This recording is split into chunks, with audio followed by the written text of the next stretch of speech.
Hello Scorpio, Sun, Moon, Rising, and Venus signs. Kamusta kayo? Sana po ay nasa mabuti kayong kalagayan. Welcome back po sa Star Tarot at kung bago kayo rito, welcome din po kayo.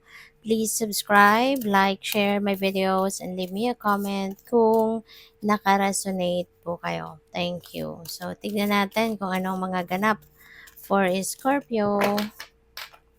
So, we have the Seven of Autumn. Ayan. So, sabi dito, have patience and don't worry. Take time to rest and plan your next steps and a prudent investment of time or money. So, parang nasa waiting game na ngayon si Scorpio. Parang ayan, nag-aantay na lang siya. 'Di ba? So, be patient and huwag kayong mag-alala. Kasi kung ano man yung um, ano man itong pinagsisikapan ninyo na matupad ninyo or matapos ninyo or ma-harvest kumbaga ninyo yung bunga ng inyong mga itinanim, it will happen. Okay? You just have to be patient kasi hindi nga naman lahat ng bagay na gugustuhin natin or ini-expect natin na mangyari sa timeline na ini-expect natin or sa timeline na gusto natin, talagang mangyayari, 'di ba? So that's why kailangan natin na mag-practice tayo ng konti pang patience and yung mag-surrender tayo, no, sa divine kasi kung ano man ang kagustuhan niya, yun pa rin naman ang magaganap, yung pa rin naman ang mangyayari, hindi ba? Kaya it is best to just, surrender everything to Him at when the divine timing comes, then it will happen. Diba? Kung ano naman yung best para sa atin, yun ang ibibigay niya sa atin. Kaya sa ngayon, kung nagawa nyo ng lahat, no, what is necessary, na dapat ninyong gawin, natapos mo na, so nag-aantay ka na lang. So just, maybe it's about time na for you to take a rest, pahinga ka muna and planuhin mo na kung anong gagawin mo whenever the outcome, kung ano man ang resulta ng mga pinagsisipagan mo dito, ano man ang mga resulta nito pag nangyari ito, then at least ready ka na, 'di ba? At least nakahanda ka na, 'di ba? Kung ano na yung gagawin mo.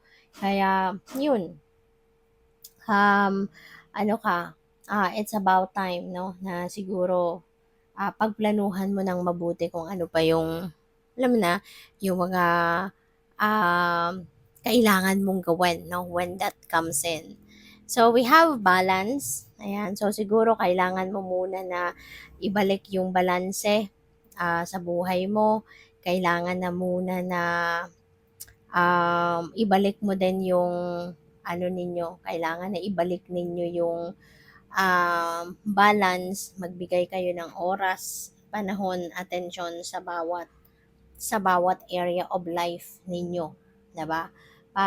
Kasi kapag mayroon tayong mga bagay na nakakalimutan, mayroon tayong mga areas of life na nani-neglect natin, kadalasan doon nagsisimula ang problema, 'di ba? Doon nagsisimula yung nagkakaroon na tayo ng mga struggles. Kaya as much as possible para maiwasan natin 'yun, bigyan natin ng oras ang lahat ng areas of life natin, 'di ba?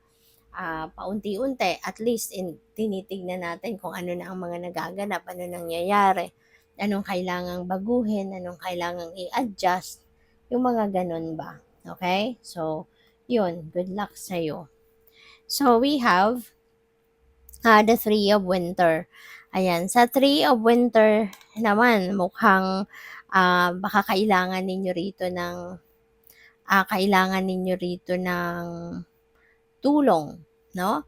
O pwede na, ang iba kasi sa inyo baka, nag-undergo ng sama ng loob, ng sakit, maaaring nasaktan kayo, not necessarily na physically, baka nasaktan kayo ng kung sino man, kaya ngayon, parang you need to reach out, 'di ba? Makakatulong, makakagaan-gaan sa inyong pakiramdam if you're going to reach out to someone, reach out to other people na baka makatulong sa iyo, 'di ba? Matulungan ka, mabigyan ka ng advice or alam mo yun, minsan kung mabigat ang ating pakiramdam, minsan kailangan lang natin na merong makikinig sa atin, hindi ba? Kailangan lang natin ng may makakausap.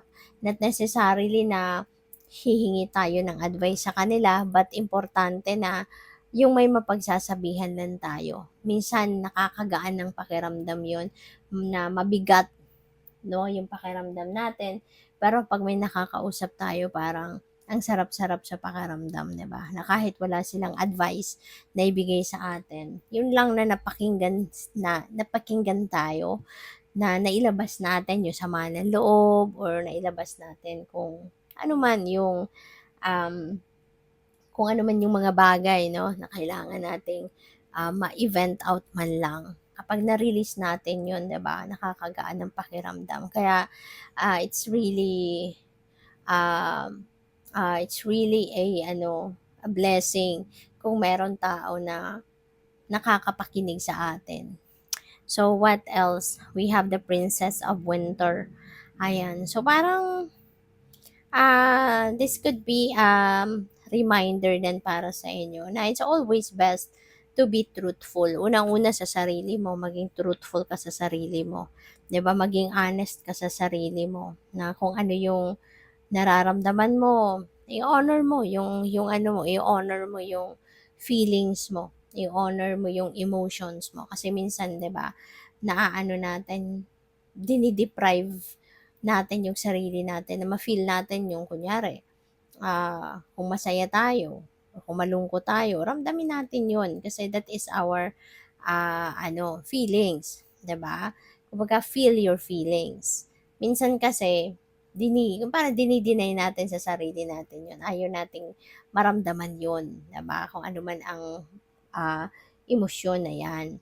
So, this time, parang this is a reminder sa'yo na unang-una, feel your feelings. 'Di ba? Be truthful sa kung ano ang totoo mong nararamdaman. At ang mahalaga din, na kung ano din yung ipaparating mo sa ibang tao, ano man yung sasabihin mo, or ano man ang ipaparamdam mo sa kanila, yun din ang totoong nanggaling sa puso mo. Yung totoong sasabihin mo, yun talaga yung naramdaman mo, or yun talaga yung nasa isip mo.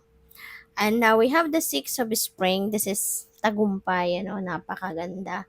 Um, merong